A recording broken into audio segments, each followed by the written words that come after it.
Wow naman yan. Ay, wow, durian talaga. Ay, durian ba to? Yes, Ay, durian tart.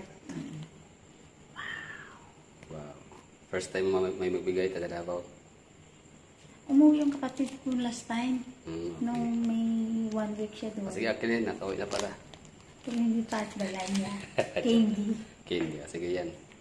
Ito tart. Okay. Enjoy. Thank you. Thank you, sir. Deserved. Welcome. Sige, good night. Yes, you heard it right, no? Yung babae dyan sa may tinutuluyan kong staycation sa Iloilo City is nakatanggap ng napakaliit, napakasimpleng pasalubong lang naman, no? Galing sa Davao City. Sa akin yun, no? So, binigyan ko siya ng durian tart. And kahit pa naman na meron siyang mga kapatid daw meron siyang mga kapatid, no, sa Davao City. Actually nakapunta na rin sila ng Davao City, pero iba naman talaga yung yung talagang bili nila sa Davao. Iba rin yung talagang bit-bit natin for free. Ibig sabihin, kumbaga, to show my sincere words of appreciation sa kanya. So yun, meron din tayong kahit konting maibibigay na yan na nga, with touch of love from Davao City to Iloilo City with love. I mean, to Iloilo City, the city of love. So yan, yun si ate, napaka niya kasi, napaka legit, no, na mag-entertain, napaka sincere, napaka passionate niya sa kanyang trabaho as a front desk officer. Hindi siya happy lang dahil meron na naman kita ang kanyang amo, kundi happy siya dahil yun, meron naman ulit silang bisita from different city or coming from other city na yun, makikita ang kanilang napakagandang syudad. And this time, hindi lang syudad ng Iloilo City yung pupuntahan natin, maging ang Guimaras, Oton, in some part of Iloilo. So yun lang, bali happy lang ako no na meron tayong yun yung natin, yung aking mga experiences about Iloilo. Yes, alam nyo ba na ang Iloilo City is tumaas ang kanilang crime index rate, no? So hindi ho siya masayang tawag nito balita, hindi ho siya good news, kumbaga it's a bad news. Kasi nga syempre mahal natin ang Iloilo City, di ba? Kumbaga isa sila sa may pinaka safest city sa buong Pilipinas, but still mataas pa rin ang kanilang, tumaas ang kanilang crime index rate. Actually buong Pilipinas din naman tumaas talaga ang crime index rates, kahit sa Davao City, kahit sa Cebu, Manila, Iloilo, in some part of the Philippines talagang nagtaasan, no? Talagang nadadagdagan ang crime index rates. Pero syempre kapag basehan pa rin naman ng ang tawag nito, kumbaga kung sa ranking pa yan ba, kung sa gradings na kumpara sa school, ang pagkakaintindi ko dyan is parang kapag sinabing top 1 pa rin ang Davao City when it comes to safest city, top 3 ang Iloilo City when it comes to safest city. Pero yun nga lang, ang nangyari is parang siya, lumiit lang, no? Parang bumaba ang pagiging safest nito. Ano ba term doon? Basta yung yung term na safe pa rin siya pero hindi na siya ganun ka-safe. Paano ba yun? Paki-comment nga dyan mga hagala na nanonood nito. Paki-explain nga sa akin. Tulungan nyo akong tawag nito, mag-interpret ng mga bagay-bagay kasi medyo nahihirapan ako slightly. So yun lang, bali Davao City is still the best, safest city sa buong Pilipinas, number 1, no? And pero it doesn't mean na walang crime rates. Yes, crime rates is andyan pa rin, no? Existing pa rin at tumaas pa nga siya. So Iloilo City naman ganun din, no? So top 3 man sila na city sa buong Pilipinas, but still the crime rates is still there, no? Tumaas din compare sa kanilang previous na ratings. Ganun naman talaga, di ba? We have to be the best version of ourselves, parang ganun, no? Hindi talaga natin kalaban ang ibang tao, ibang syudad, kundi kalaban natin ang ating mga sarili. Kumbaga masasabi mong successful ka kapag mas mas better ka ngayon sa sarili mo kumpara kahapon. So in that case, so Iloilo City is mas better. Iloilo City versus Iloilo City 2024 versus Iloilo City 2023, and Davao City versus Davao City 2024 versus Davao City 2023, no? So yun ang magiging hindi siya Iloilo versus Davao, Iloilo versus Cebu, Cebu versus Manila, parang gano'n, no? So that's not the case. Hindi yun ang tawag nito, ang pagkaka-compare, no? Kundi i-compare natin ang sarili natin sa ating sarili kahapon, di ba? So, ikaw ba yung naging best version of yourself today compare last day? Parang ganun, di ba? Oh, yesterday?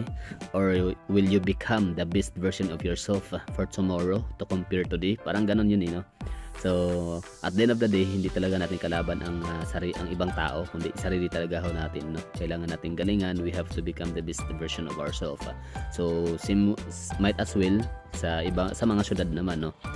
So, sa city ng Iloilo, so Iloilo versus Iloilo, parang ganun. Iloilo City 2024 versus Iloilo 2023. In Cebu City 2024 versus Cebu City 2023. Si Davao City 2023 versus Davao City 2024. So ibig sabihin nun, we're talking about crime index rates and yun na nga, nadadagdagan. So ibig sabihin parang lahat ng mga syudad yata sa Pilipinas is hindi siya, tumaas ang mga crime rates index, but still doesn't mean na walang maita talaga, or walang matagurian, or walang i-declare as the top 10 safest city in the Philippines.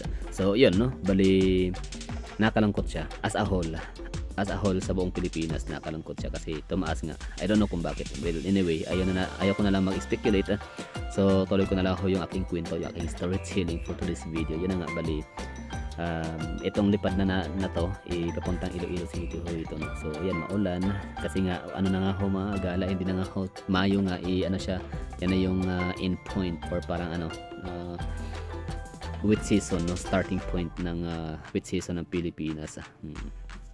Kaya pero syempre hindi pa rin naman tayo papatiin gawa nung gusto talaga din natin makapag-pisaw sa dagat ng Boracay. Pero syempre magsa-side trip po tayo sa Iloilo City, Oton, and sa may Guimaras Island, di ba? At Mayo ho ito, ibig sabihin Manggahan Festival sa Guimaras. So yun, talagang masaya ako sa experience ko sa Guimaras. Sobrang tamis ng mangga ho nila. Pero meron ho tayong different or separate video para dyan. So yan lang, ano masasabi nyo, no, tungkol sa aking ginawang sa aking gesture. Ako yung nagbibit-bit ng durian tart from Davao City with love papuntang Iloilo City, the city of love, para ibigay ko doon kay ating na siyang front desk first personnel. So siya kasi ang pinaka pinaka frontliner sa lugar, sa business nila.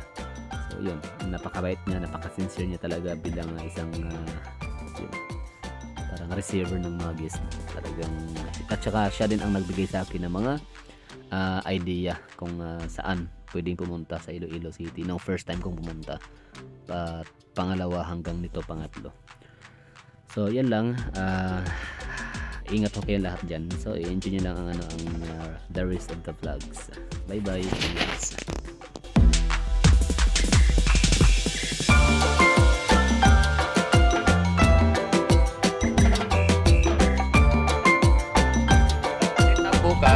Pupunta ako ng Fort San Pedro.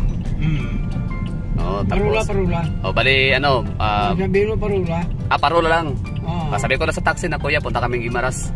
Ganon. Hatid mo ko sa sa Sakayan. Parula yun, no? Parula. Tapos papuntang Guimaras na yun. Tapos 30 pesos sa masahe. 30. Ilang oras ang biyahe nun? Parula pa Guimaras, mga 30 minutes. 30 minutes. Ang galing, no? Mura lang, no? Tapos pagdating ng Guimaras, anong municipality? Jordan. Pero saan kaya sa pumunta ng Guimaras? Ha? Saan kaya papunta sa Guimaras? Ano ba yung ikaw bilang isang taga Iloilo, ano ang recommend mo? Pero sa Guimaras Buena Vista, Jordan. Jordan. Tsaka Buena Vista. So ano nang pwedeng puntahan ko dyan mas maganda? Bakit saan kayo pupunta sa Guimaras? Punta ako kasi maraming mangga. Gusto ko makatikim ng mangga. Manggahan? Oo, mangga. Gusto ko kumain ng mangga. Masarap. Diyan sa kuan, dadaan ka muna sa Hordan. Hordan muna? Tapos sa Hordan. May mga mall ba sa Hordan? May mga mall din doon? May mga Jollibee ganon, mga McDonald's. Meron Jollibee sa kuan? Hordan. Sa Barangay Libon, yung project ng Hordan kwan. Pero pagka yung ano, yung sasakyan ko na port na jetty or yung ano, yung bangka, dadaong yun sa Hordan yun. Okay. Tapos pagkababa ko ng ano, pagkababa ko nung Pantalan, yun na yun. Parang may mga Jollibee na gano'n, mga kainan. May mga tindahan. Medyo malayo pag kunti sa kwan, sa Hordan. Pero parang bayan na siya, gano'n. Hordan. Tapos pagpunta ko ng Hordan, ano meron na sa Hordan? Park, mall, munisipyo, gano'n. Tapos ano sasakyan ko papuntang ano, Buena Vista? Kwan. May mga jeep, multicab, gano'n? Jeep. Bus? Tapos kaya ko bang uwiin yun galing ano? Maalis sa bukas ang umaga, uwi din ng hapon, pwede yun? Pwede. Kaya, sige. Anong mga tourist spots na dapat puntahan ng mga ano doon? Mga dayo? Mga bisita? Sa kwan, sa papuntang Bilinsa, daming beach resort doon. Beach resort. Di kahit hindi lang ang kahit hindi na mag beach resort kasi magbuburakay din naman. Gusto ko lang talaga puntahan anong hitsura ng Guimaras at anong hitsura ng kanilang lungsod, munisipyo. Anong hitsura ng kanilang palengke, yun, yung kalsada, anong hitsura. Tapos syempre, may ano mga mangga marami daw ngayon, di ba? Season. Doon ang pinakamaring bangga doon sa adaanan mo Alibon, papuntang Hordan, papuntang Alibon. So Hordan muna, baba muna ka, pagbaba ko ng ano, nung port, Pantalan, sakay ako ng tricycle papuntang Alibon. Hordan. Daanan mo ng Hordan eh. Madadaan na lang yung Hordan.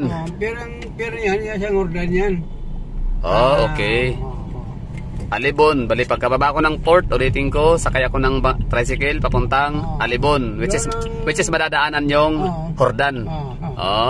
Doon ang pinakaraming manggahan. Bali, bibili lang ako ng mangga doon, tapos kakainin ko lahat, ganun. May mga mango candy doon. Meron din, dried mango, no? Tapos, ano naman meron sa Buena Vista? Ba't mo siya na-recommend sa akin? Yung kwan? Ba't mo na-recommenda na, ano, Hordan tsaka Buena Vista? Ano meron doon? Yung Guimaras, malimang kwan eh. 5 banwa eh. Hordan, Buena Vista, Sibonag, San Lorenzo, ganyan. Okay. Sige, pupuntahan ko yan. Salamat sa iyong recommendation. So kaya at least kaya ko lang siyang ano, no? Kaya ko lang. Ang sarap ng mangga sa Guimaras. Oo, kasi matamis, di ba? Oo, matamis. Sige, puntahan yan bukas at balikan lang, no? Pwede yun. Oo. May pag pista doon sa Hordan, pag Manggahan Festival, mayroon nga artista nagpunta doon eh. Marami artista. Kaso tapos na, no? Oo, tapos na. 22 yata? 20? 22. Sayang. Yan ang Macdo. Sige. Kakarating ko lang kasi.